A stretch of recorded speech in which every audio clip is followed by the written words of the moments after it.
Langbungdingpi English ME School along Jaffa Karbi Anglong District Committee hin pen pre-help check-up ki padupon.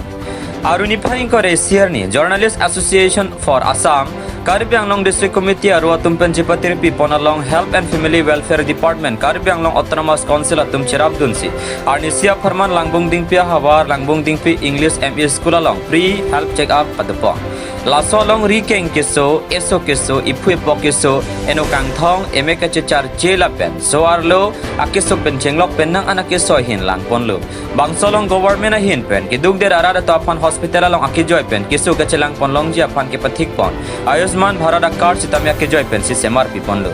Bangso pre medical health camp ke padopon along Jesimet pet specialist doctors, Dr. BS Togbi, Dr. SK Das, Dr. Dengthong Teron, Dr. Mindar Teron, Dr. Nipon Ing hipen manja block primary health center staff atum lapen Langbungdingpi sub center lapen asa do anatum chetong dun sime sen pen se langpon lo Langbungdingpi habar along bangso pre medical health camp kibi pon thega jok Langbungdingpi habar ada tumpen Jaffa Karbi Anglong District Committee atum apan aningkang sampen kachuru pajir pon News Desk report Malang News.